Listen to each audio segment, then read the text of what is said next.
Saludos amigos y hermanos, que la bendición del Todopoderoso sea con cada uno de ustedes en esta hora. Estamos iniciando nueva vez el programa Más cerca estoy, hoy con la firme determinación de que el Altísimo esté con nosotros mientras continuamos avanzando en el estudio de su palabra. Gracias a cada uno de ustedes por conectarse y participar junto a nosotros del estudio de la Santa Palabra de Dios, que vive y permanece para siempre. Hoy tendremos un tema al cual hemos titulado Yo iré. Yo iré es el título del tema que hemos estudiado. Estaremos mirando una de esas historias de fe, de determinación, que nos dejan una gran enseñanza en momentos de crisis, en momentos cuando el desafío a nuestra integridad espiritual llega de repente.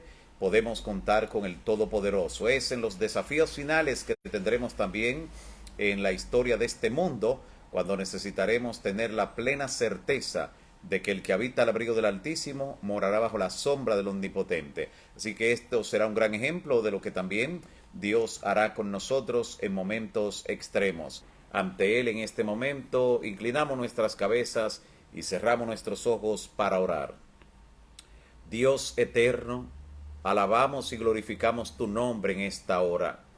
Señor, te damos gracias por tu bondad y la oportunidad de acercarnos a ti con estos pedidos, con este listado de oración que incluye situaciones diversas de familias, de personas individuales, quienes oran, quienes interceden por familiares o por situaciones que tienen personalmente. Queremos, Señor, que tú recibas cada pedido, como siempre, con esa disposición de, por amor, concedernos aquello que en tu misericordia y omnisapiencia sabes que será para nuestro bien, y evitar aquello que contribuiría a nuestro mal. Por eso siempre clamamos, Señor, por un milagro en cada una de estas vidas y en la de cada amigo y hermano que está conectado, pero queremos que no se haga nuestra voluntad, sino la tuya. Por eso te dejamos cada pedido en tus manos, para que hagas, Señor, conforme a tu misericordia y tu bondad. Rogamos también que nos dirijas al estudiar tu palabra. En el nombre de Jesús. Amén.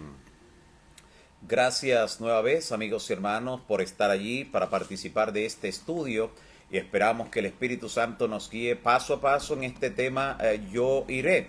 Y vamos a descubrir en el desarrollo de este tema por qué ese título justamente. Mientras tanto, quiero que busque su Biblia y su Biblia ubique allí el libro de Ruth, un libro con frecuencia un tanto anónimo en lo que tiene que ver con los estudios generales de la palabra, pero que este libro de Ruth fue colocado como una antesala, como una introducción, tanto del libro de los jueces como también de las cartas o de los libros que escribió Samuel, y que uno de ellos pues dos llevan su nombre, libro primero y libro segundo de Samuel, pero el primero fue el que realmente él registró, para el cual contó con grandes experiencias y narró incluso lo que tuvo que ver con lo que le contaron a él mismo acerca de su concepción, en la forma milagrosa que Dios obró para que su madre Ana pues le tuviera. Pero ahora vayamos a este libro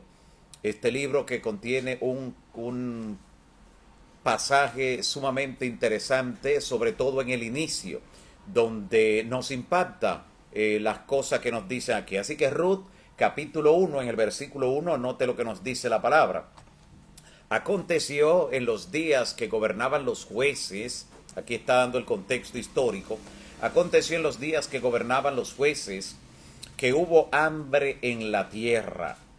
Hubo hambre en la tierra. Y claro, nosotros sabemos que en la Biblia los periodos de hambre eran como cíclicos. Encontramos en la Biblia muchos momentos cuando se presentaron hambrunas. Por ejemplo, en Génesis capítulo 12, versículo 10, allí vemos que se registra posiblemente la que fue la primera hambruna en la historia de las naciones, y donde parte del protagonismo lo tiene Abraham. Génesis 12:10, donde dice, y hubo hambre en la tierra, y Abraham tuvo que descender a Egipto para pasar allí un tiempo, porque el hambre era severa en la tierra.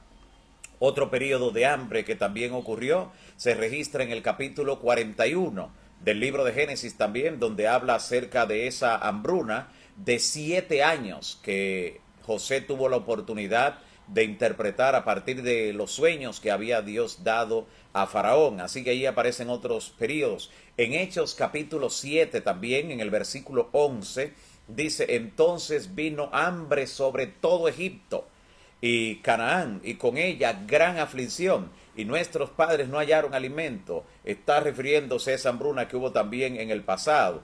En el libro segundo de Samuel, capítulo 2, o capítulo 21 básicamente, el libro segundo de Samuel, capítulo 21, en el versículo 1 dice: en los días del rey David hubo hambre por 3 años consecutivos.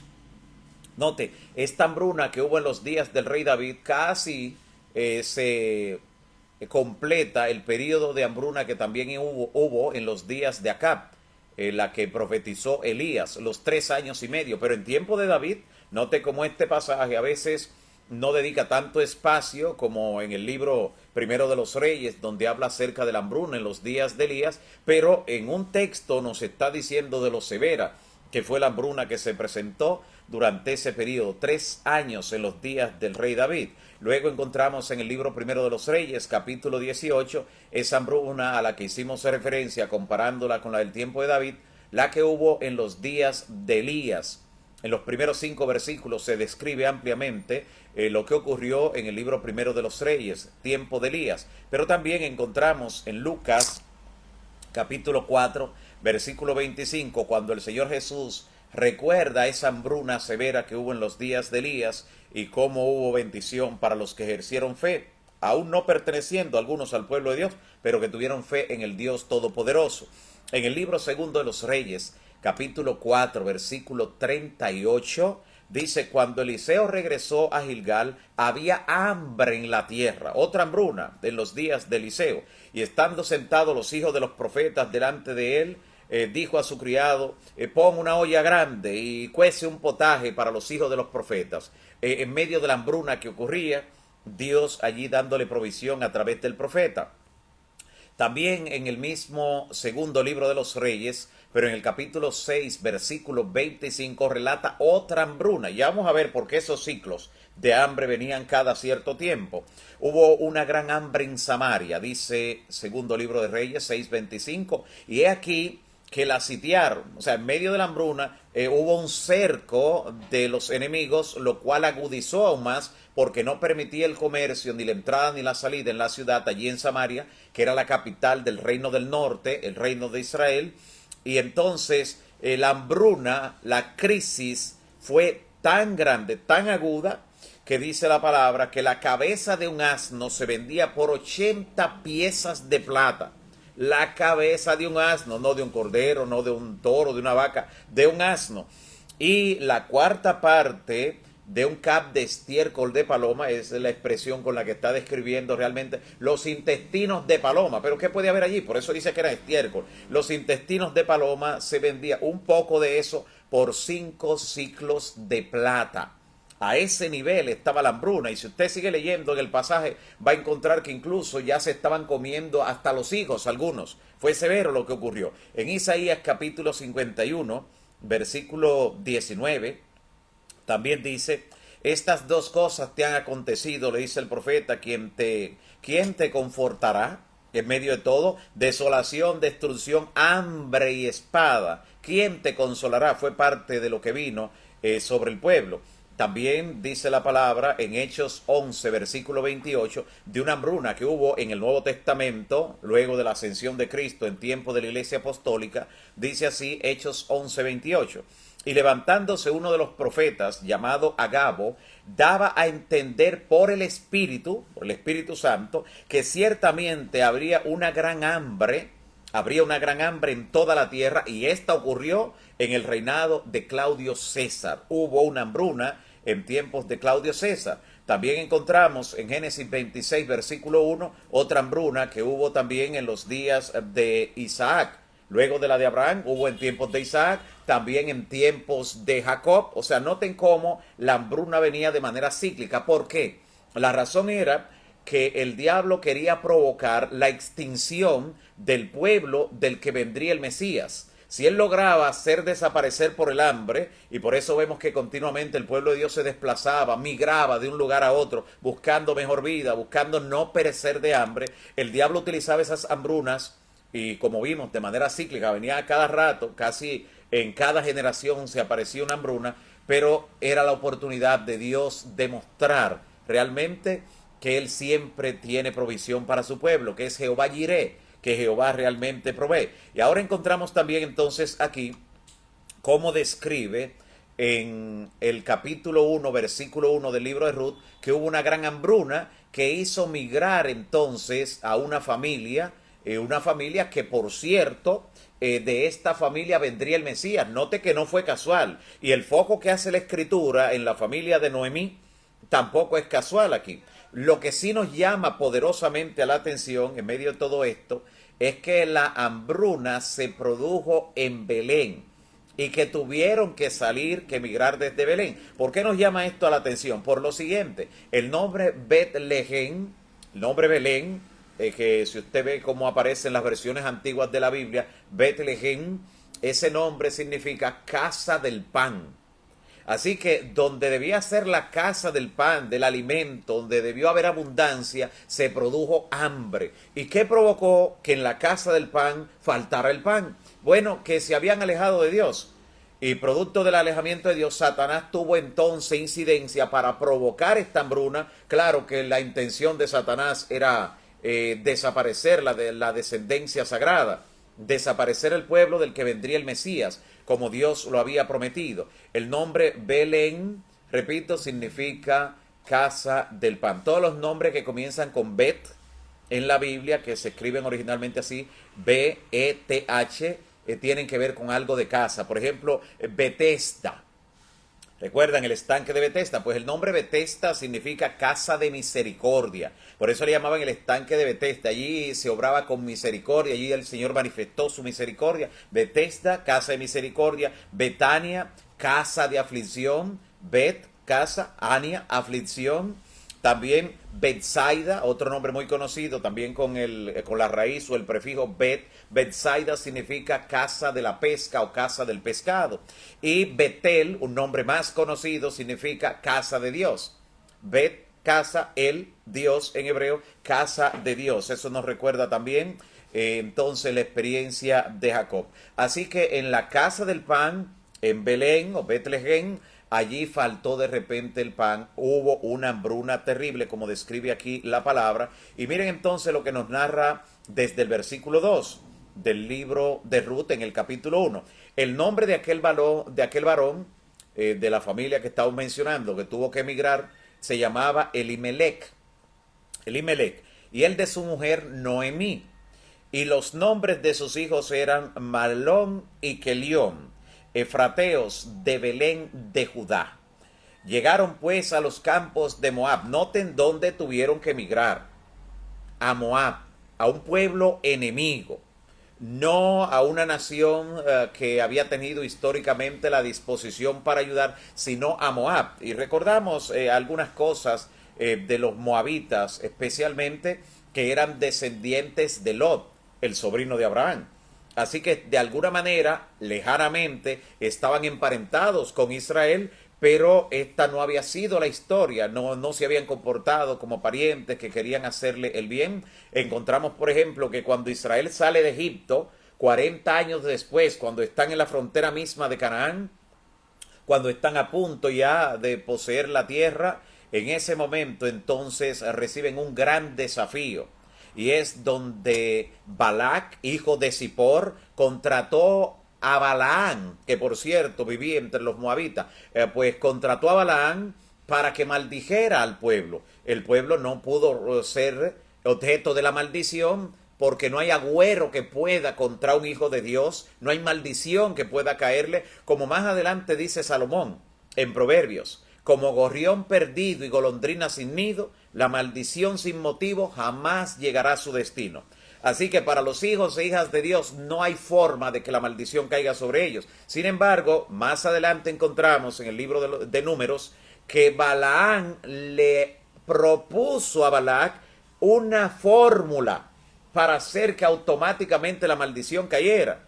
y era si ellos se apartaban de los caminos y violentaban los preceptos y los mandatos de Dios. ¿Y qué fue lo que le propuso? Enviarle moabitas que los sedujeran y los llevaran a las fiestas paganas, idolátricas, y que lo arrastraran a la adoración de sus ídolos. Y esto provocó entonces que la ira del Señor se encendiera, y entonces murieron muchos de los hijos de Israel producto de eso. Así que la sola expresión de moabita para ellos sonaba un tanto estridente a sus oídos, les recordaba ese episodio de pecado y ese episodio que fue funesto también para Israel. Pero a los campos de Moab, donde había mucha cebada, mucho trigo, donde había producción agrícola en tiempos de la hambruna, allí se trasladaron buscando una mejor vida y se quedaron allí. Esta historia de la migración de Noemí, Elimelech, su esposo y sus dos hijos, Malón y Kelión, nos habla acerca de cómo con frecuencia también los hijos de Dios en este periodo de la historia con frecuencia tienen que emigrar buscando una mejor vida, producto de la situación reinante en su nación de origen, y donde tienen que ir no necesariamente donde habrán las mejores condiciones espiritualmente, pero donde tienen que ir como una opción, buscando ayuda. Allí fueron ellos, a los campos de Moab, y se quedaron. Y dice el versículo 3, y murió Elimelech, marido de Noemí. O sea, yéndose a la tierra donde sí había provisión de pan, de repente ahora se produjo, no sabemos específicamente qué tipo de epidemia, pero ocurrió una epidemia en esa región que mayormente afectaba a los hombres, porque murió Elimelech, marido de Noemí, y ella entonces quedó sola con sus dos hijos, los cuales tomaron para sí dos mujeres moabitas, por cierto. El nombre de la una era Orfa y el nombre de la otra era Ruth. Algunos estudiosos de la Biblia creen que realmente ellas dos eran hermanas también, Orfa y Ruth, y habitaron allí unos 10 años. Pero también murieron Malón y Kelión, o sea, los dos también, los esposos de estas dos moabitas, los hijos de Noemí, Malón y Kelión, también murieron. Por eso decimos que había cierta epidemia, según algunos creen también, que afectaba mayormente y reducía la vida de los varones allí. Murieron Malón y Kelión, quedando así la mujer desamparada de sus dos hijos, también ya de su marido, y las nueras también pues habían enviudado. Entonces se levantó Noemí, debía tomar una decisión ahora. Sabemos que era una situación bien difícil para las viudas en aquel entonces, y rodeada de otras viudas, que de dónde podría venir la ayuda. Así que ella, con sus nueras, regresó de los campos de Moab, porque oyó en el campo de Moab que Jehová había visitado a su pueblo para darles pan. Ya había pasado la crisis, la hambruna, y Dios ahora se estaba manifestando en su pueblo, dándole provisión, y por eso se levantó para regresar allí. Salió pues, dice el verso 7, salió del lugar donde había estado, y con ella sus nueras, y comenzaron a caminar para volverse a Judá, y llegar allí a Belén de Judá. Y Noemí le dijo a sus dos nueras lo siguiente: andad, volveos cada una a la casa de su madre, para que reciban protección, porque la mujer en aquel entonces no participaba de los medios de producción. Al quedar viuda y ya estando desamparada de la casa paterna, la única forma que tenía era de ser recibida otra vez por su madre. Y ella le dice, le expresa su deseo: haga Jehová con vosotras misericordia, le está echando una bendición, como lo habéis hecho con los muertos y conmigo. Cuando dice los muertos se refiere a los que habían sido los esposos de ellas, claramente, de estas dos muchachas, de Orfa y también de Ruth. Y ella les desea esto a ellas. Y le dijeron: ciertamente nosotras iremos contigo a tu pueblo. Le dijeron inicialmente Orfa y Ruth. Y Noemí respondió diciéndole: no, volveos, hijas mías, ¿para qué habéis de ir conmigo? O sea, ¿de qué le voy a hacer yo de ayuda? ¿Tengo yo más hijos en el vientre acaso que puedan ser vuestros maridos en lo adelante? Volveos, hijas mías, le dice, e idos, porque yo ya soy vieja para tener marido, y aunque dijese esperanza tengo, y esta noche estuviese con un marido y aún diese a luz hijos, le dice ella, ¿habríais vosotras acaso de esperarlos hasta que fueran grandes? ¿Habíais de quedaros sin casar por amor a ellos, esperándolo? No, hijas mías, le dice Noemí, que mayor amargura tengo yo que vosotras, porque la mano de Jehová ha sido contra mí. Recuerde siempre, de alguna manera, en el lenguaje del Antiguo Testamento, cuando Dios permite algo, se le atribuye como que Él realmente lo ha ejecutado. Y a diferencia de sus nueras que simplemente habían enviudado, ella había enviudado, pero también había perdido sus dos hijos varones, Amalón y Quelión. Por eso le dice: mi amargura es mayor que la de ustedes. Y ellas alzaron la voz y lloraron con ella. Y Orfa besó a su suegra despidiéndose, pero Ruth se quedó con ella. Ruth se quedó con Noemí. Y Noemí dijo: he aquí tu cuñada se ha vuelto a su pueblo y a sus dioses. Vuélvete tú también tras ella. Pero respondiendo Ruth le dijo: no me ruegues que te deje y que me aparte de ti, porque a donde quiera que tú fueres, yo iré. Y aquí parte de la razón del título de nuestro tema: yo iré. Donde quiera que tú fueres, yo iré. Y donde quiera que vivieres, viviré. Tu pueblo será mi pueblo y tu Dios será mi Dios. Noten esta confesión que está haciendo en medio de una declaración de lealtad, de un amor incondicional hacia su suegra, de protegerla, de cuidarla como si fuera su madre. Hoy con frecuencia muchas personas y medios satirizan lo que es el comportamiento y el trato entre suegras y nueras, pero lo que ocurre aquí con Noemí y Ruth es algo sumamente ejemplar. Es algo realmente que llama poderosamente a la atención, digno de ser imitado en circunstancias parecidas. Así que aquí ella hace una confesión que tiene que ver también con lo espiritual, cuando le dice que su Dios sería su Dios. Esto nos dice que el ejemplo que le había dado Noemí, el trato que le había dado y la forma en que había ejemplificado la verdadera religión, la adoración a Jehová de los ejércitos, le había impactado realmente a ella. Y ella decidió abandonar sus dioses. El dios principal de los moabitas, según nos dice la Biblia, es el dios Quemos. Y es un dios a quien le sacrificaban incluso a los hijos. Era una abominación delante de Jehová lo que se practicaba como religión allí en Moab. Y ella abandonó eso y vino a obedecer, a servir y adorar a Jehová de los ejércitos. Por eso le dice: y tu Dios será mi Dios. Donde tú murieres, le dice Ruth a Noemí, moriré yo, y allí seré sepultada finalmente. Así me haga Jehová. Ahora está haciendo un juramento. Luego de la declaración de lealtad, le dice: así me haga Jehová, y aún me añada, que solo la muerte hará separación entre nosotras dos. Qué amor incondicional realmente el que le demuestra, cual si fuera hija. Y viendo Noemí, dice el versículo 18, que estaba Ruth tan resuelta a ir con ella, o sea que no se podría desprender de ella, no dijo más. Sabía que no podía argumentar ya. Así que anduvieron pues ellas dos hasta que llegaron a Belén. Y aconteció que habiendo entrado a Belén, toda la ciudad se conmovió por causa de ella. Y decían: ¿no es esta Noemí? ¿Y por qué esa gran conmoción? Dice: y ella le respondía: no me llamen más Noemí. ¿Saben? El nombre Noemí, que significa dulzura, que significa dulce, el nombre Noemí. Ella dice: no me llamen más Noemí. Ese nombre ya no me asienta, sino llámenme Mara.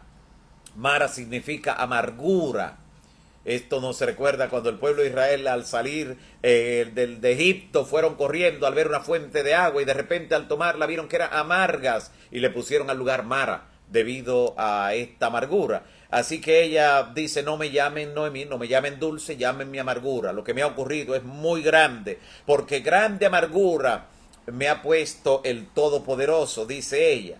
Yo me fui llena, se fue con los hijos, con su esposo, dice: me fui llena, pero Jehová me ha vuelto con las manos vacías. Está siendo sincera, está abriendo el corazón. Era la manera como ella veía las cosas realmente, aunque a Dios no podía facturársele el mal que había ocurrido. Posiblemente, de hecho, la misma epidemia que había afectado al esposo y a los hijos estaba en la otra tierra, pero realmente ellos fueron buscando mejoría. Así con frecuencia son las cosas que ocurren en la vida. Y entonces dice: ¿por qué me llamaréis Noemí?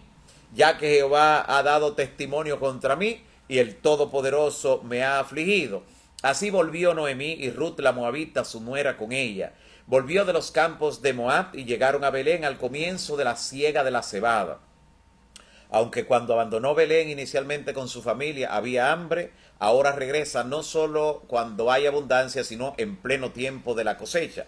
Y es interesante entonces ver que aún los nombres que se utilizan aquí en esta historia tienen un significado que habla acerca de lo que Dios no solo estaba permitiendo, sino de lo que haría también en la persona de cada una de ellas. De hecho, el nombre Ruth significa amiga o placentera. Está hablando acerca de esa lealtad, en esa amistad que le unió con su suegra, cual si fuera una hija de ella, y que le dio tanta bendición el permanecer a su lado. De allí en adelante comienza la Biblia entonces a relatar otros episodios interesantes que tienen lugar, porque en el capítulo 2 del libro de Ruth, entonces dice, en algunas versiones dice, y tenía Noemí un pariente, pero saben realmente cómo dice en el original, como dicen algunas otras versiones, dice, y para Noemí había un pariente. Así que no era sencillamente que ella tenía un pariente. La Biblia, aún en la forma como relata ciertos episodios, nos está indicando cómo nada ocurre por casualidad y que todo ocurre conforme al plan divino. Y entonces dice, para Noemí había un pariente, describiendo que aunque estas dos mujeres, Ruth y Noemí, estaban prácticamente desamparadas humanamente hablando, Dios había hecho provisión antes de que ellas llegaran. Había un pariente, quedaba un pariente que podía realmente redimirla, que podía realmente darles protección. Y ahora introduce entonces este libro otra interesante historia dentro de la gran historia en la vida de Noemí, y es donde ahora se conocerán de alguna manera a Ruth y Boaz también, y llegan a conocerse de una manera extraordinaria. La Biblia presenta los acontecimientos que tampoco son casuales. Su suegra la envía a ese campo de cebada, la envía de manera específica donde está ese pariente, que no solo es un pariente de ella, sino que como dice originalmente la Biblia en el capítulo 1 del verso 2, había un pariente para Noemí, que Dios lo había determinado para ella. Y sabemos entonces que luego que se da ese primer encuentro en el que Boaz conoce a Ruth, él se estremece porque ella llega de repente de manera inadvertida, siguiendo la indicación de su suegra que le había dicho cómo llegar cerca del lugar donde él dormía, cómo tomar parte de la sábana, parte del bordón, cubrir allí. Y cuando él de repente a medianoche despierta o en la madrugada, se estremece, dice, al darse cuenta que allí pues había una mujer. Y al espantarse, de repente ella se identifica, y cuando ella se identifica, el trato que él le da muestra realmente que Dios había provocado que ella hallara gracia en los ojos de Boaz, de este hombre que era un terrateniente, un hombre bien posicionado.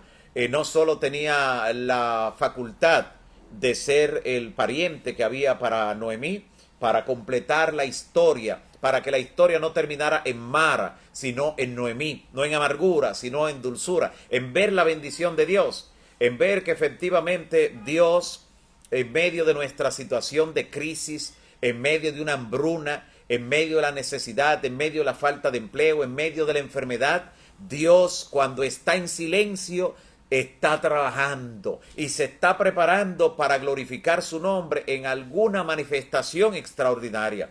Dios tiene comprometida su palabra con sus hijos e hijas, especialmente con aquellos que le son fieles. Así dice la palabra. En el Salmo 101, versículos 6 y 7, dice el Señor, mis ojos pondré en los fieles de la tierra. Su palabra está empeñada y Dios la cumple con sus hijos e hijas fieles. Así que en medio de la situación difícil, la situación carente en que ellas regresaron, y que todo estaba prácticamente en contra de ellas, porque ambas eran viudas, Noemí entrada en edad, esta con la historia que ahora traía. Sin embargo, Dios permitió que ella hallara gracia, y tan pronto ella se presentó delante de él, él inmediatamente le dio un trato especial. No solo le admitió allí, sino que le dio órdenes a los demás que cuidaban los campos que pertenecían a él, para que no le molestaran, para que no le impidieran que ella pudiese cosechar y tomar para ella y también para su suegra. Pero eso no se queda allí, porque llega el momento entonces en que, como inicia el capítulo 2, de que había un pariente para Noemí, entonces Noemí sigue de manera proactiva, moviendo las teclas, dando los consejos oportunos también a Ruth para provocar de alguna manera de que este pariente que estaba soltero pues pudiera casarse con ella, pudiera redimirla. Pero en ese escenario que pareciera ser ahora de una novela, de repente entonces aparece otro pariente que es más cercano de Noemí, y entonces ahora pareciera que de repente la perspectiva, la proyección que lleva la historia cambiará de rumbo de repente. Sin embargo, cuando este pariente recibe la oportunidad de redimir las posesiones que habían sido de la familia de Noemí, antes de que Elimelech, Noemí, su esposa y sus hijos Malón y Kelión se fueran producto de la hambruna, la tierra, o sea, la posesión que había sido de ellos, quedó allí. Y ahora, para que alguien pudiera redimirla, tenía también que casarse con la que había quedado, producto de las muertes que habían ocurrido y que solo ahora quedaban Ruth y Noemí. Así que cuando se le presenta la oportunidad al pariente más cercano que vos, para que redima la tierra, para que pueda comprarla, entonces él dice, sí, con mucho gusto, lo puedo hacer. Pero entonces vos le dice, pero el que se quede con la tierra, con la posesión, también tiene que redimir y casarse con Ruth, la viuda de uno de los hijos de Noemí. Y entonces él dijo, no, si está esa condición, así no. Así que este no estuvo dispuesto a casarse, no estaba en ello, y fue el medio entonces que Dios empleó y permitió para que finalmente pudiera darse la unión, como finalmente ocurrió, y se casaron entonces Ruth y Boaz, quienes llegaron a ser entonces los abuelos del rey David. Así que de manera interesante encontramos cómo de esta historia que ocurre por una determinación, por una lealtad y una fe poco vistas, porque no estamos hablando de que Ruth pertenecía al pueblo de Dios inicialmente. Claro, cuando vos la conoce y se casa con ella, ya ella era parte del pueblo de Dios. Esto es interesante destacarlo por lo siguiente. Aún muchos judíos a veces llegaron a pensar algunos judíos, de que la historia de Ruth fue incluida en el canon bíblico luego del exilio, para tratar de justificar el hecho de que algunos de los judíos querían casarse con personas de otras naciones. Sin embargo, esa posibilidad realmente queda anulada por el hecho de que cuando nosotros vemos que Ruth se casa con vos, ya Ruth era parte del pueblo de Dios, porque había aceptado al Señor, había aceptado al Dios de Noemí. Y ese detalle es interesante entonces resaltarlo para entender que ellos se encontraron ambos siendo parte del pueblo de Dios. La confesión de Ruth es muy similar a la confesión que también hace Rahab años atrás. De hecho, Rahab era también familia de Boaz, o sea, Boaz era de Rahab. Ella era familiar bien cercana allí, como usted puede encontrar en la genealogía bíblica, bien cercana. Y Rahab, cuando fue visitada por los espías, también confesó al Señor, dijo, no hay otro Dios como el Dios Jehová, ni en el cielo ni en la tierra. Así que yo quiero salvarme en ese pueblo de Jehová. Y por eso ella fue salva. Y encontramos que tanto Rahab como Ruth también están en la descendencia, en la ascendencia de nuestro Señor Jesucristo. Forman parte de su genealogía. Y por eso entonces Ruth, que llega a ser así abuela del rey David, pues entra inmediatamente en esa descendencia sagrada. Dios pues premió la fe, la lealtad de esta mujer, cómo abandonó sus dioses, cómo abandonó su cultura, todo por demostrar lealtad a su suegra, pero también, claramente hablando, porque había entendido en el tiempo que vivió junto a su suegra, que no había otro Dios como Jehová. Note qué interesante, en medio de lo que Noemí percibe, de que Jehová ha estado en contra de ella, porque enviudó, porque perdió a sus hijos, porque está prácticamente desamparada en el plano humano, su nuera está mirando todo con otra óptica. Así cuando ocurren acontecimientos de repente que nos privan de un ser querido, cuando ocurren situaciones que nos privan de un buen empleo, situaciones que nos hacen perder la casa, situaciones que nos hacen migrar de un lado hacia el otro, hay personas que lo perciben sencillamente como una tragedia. Otros lo ven como la oportunidad de Dios. Y cada momento de crisis, cada situación de necesidad, cada hambruna, cada pérdida, es la oportunidad maravillosa de Dios. Y es la oportunidad para cada persona ejercitar su fe en el Dios Todopoderoso. Es fácil cultivar o ejercitar la fe cuando no hay necesidad, cuando se sabe que se tiene un buen empleo, que se tiene una casa, que se tiene un buen negocio, que ya sé por anticipado de dónde saldrá todo lo que necesito durante varios años. Allí es muy fácil y sencillo, pero cuando desaparece el apoyo humano, cuando desaparece lo material, como ocurrió en la vida de Job y como ocurrió en la vida de Noemí, que enviudó y perdió a sus 2 hijos en un tiempo, en una época cuando los varones eran los que representaban la protección material, la seguridad de provisión a través del trabajo, a través de la producción en el campo. Cuando se pierde todo, es realmente el momento ideal para demostrar la fe, para que el carácter que ya está formado salga a relucir. Es en la crisis donde se revela el carácter, dice la inspiración. Así que la lectura que Ruth le dio a los eventos, la fe, la perseverancia, la determinación que tuvo todo el tiempo y cómo se encaminó hacia el pueblo de Dios, hacia el pueblo de Jehová, fue lo que dio como resultado que de haber enviudado llega finalmente a casarse con un principal y entra entonces en lo que es la genealogía de nuestro Señor Jesucristo. Dios está dispuesto a visitarte en la circunstancia que te encuentras, a darle un giro de 180 grados a la situación que te ha golpeado en la vida o en la situación que ha golpeado a tu familia, ya sea directamente por la enfermedad, por el flagelo de la muerte de algún ser querido, por la pérdida del trabajo, por la pérdida posiblemente de la casa, por tener que movilizarte del lugar donde sentías que estabas seguro o segura. Dios está dispuesto a darle un giro a tu vida de 180 grados y donde hay necesidad traer abundancia, como Él dice, hasta que sobre y abunde. Pero sin fe es imposible agradar a Dios. Y es por eso que notamos que personas que en algún momento estuvieron fuera del pueblo de Dios, fuera del alcance del pacto, recibieron la misericordia de Dios, aún por encima de algunos que pertenecían a la nación de Israel, porque la diferencia la hizo la fe.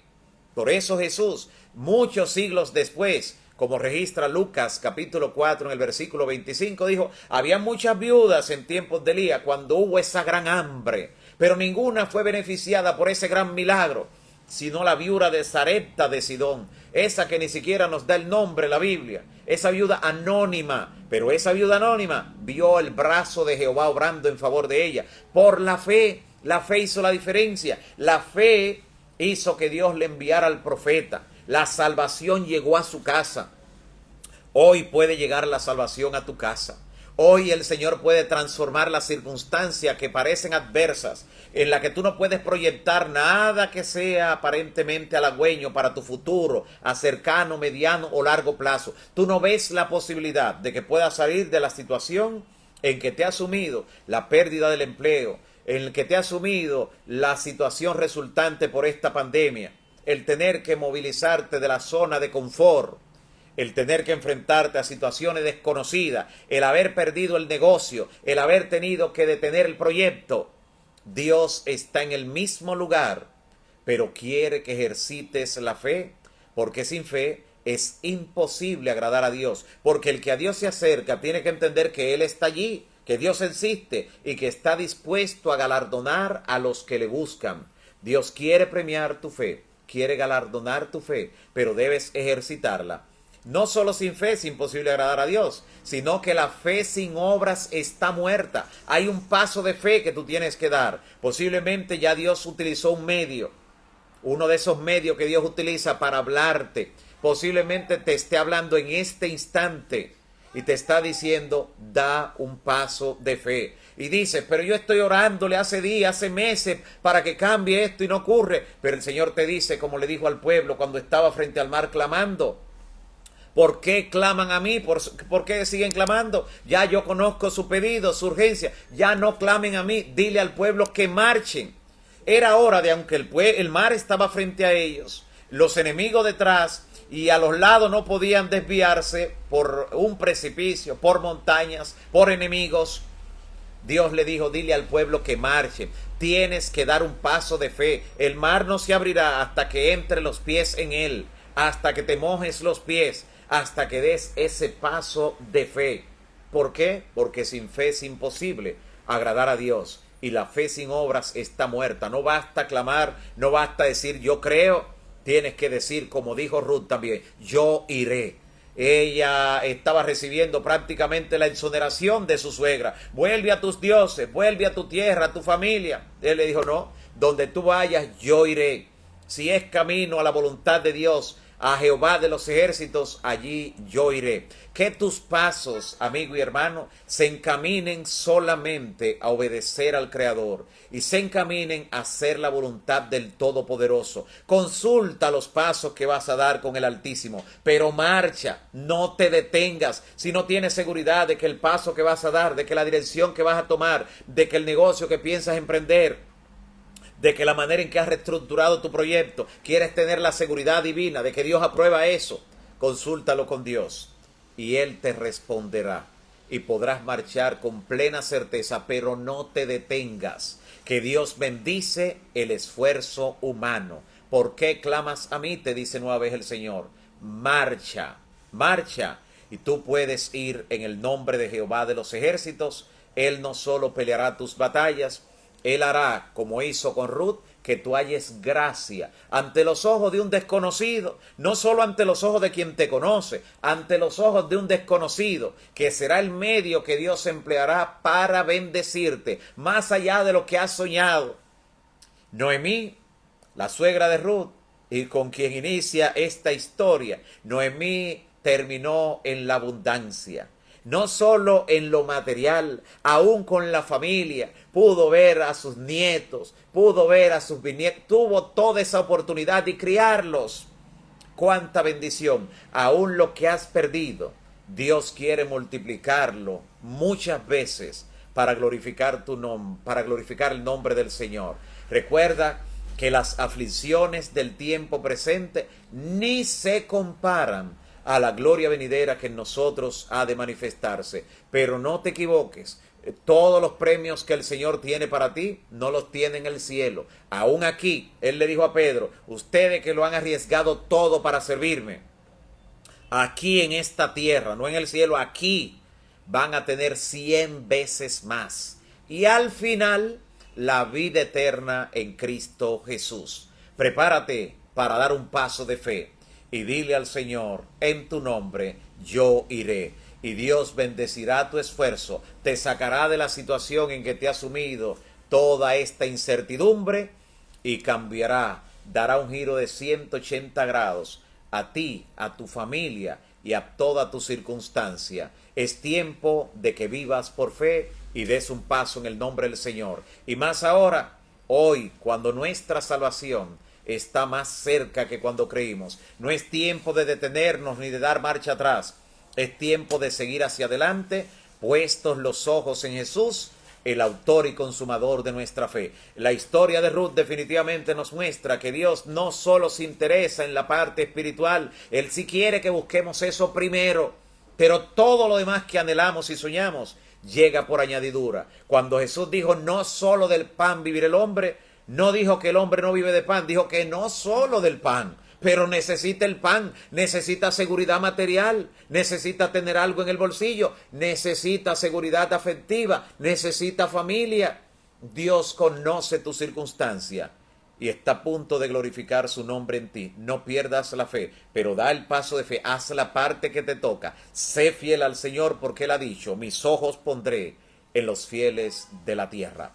Que Dios te siga bendiciendo, amigo y hermano, y traduzca sus palabras por medio del Espíritu Santo en ti en acción, en una acción que dé como resultado que las bendiciones de Dios se derramen sobre ti hasta que sobren y abunden. Padre Santo, glorificado sea tu nombre por toda la eternidad.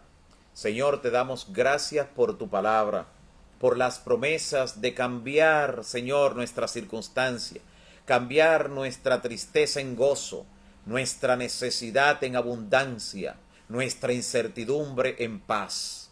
Te ruego, Señor, por cada pedido, por cada persona que hemos mencionado en este listado de oración, recibe, Señor, este listado para que obres en cada uno de ellos de acuerdo a tu santa y bendita voluntad.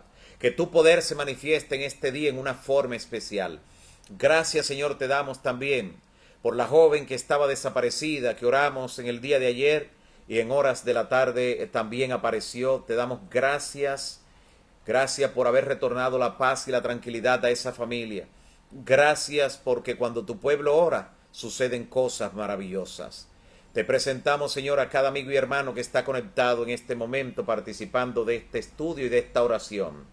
Tómales en tus manos, abre puertas delante de ellos, reprende al enemigo de su lado y completa tu propósito en cada uno de ellos. Que sigan siendo canales de bendición y que así su fe se fortalezca en ti. Gracias por escucharnos y bendecirnos. En el nombre de Jesús. Amén. Dios te siga bendiciendo.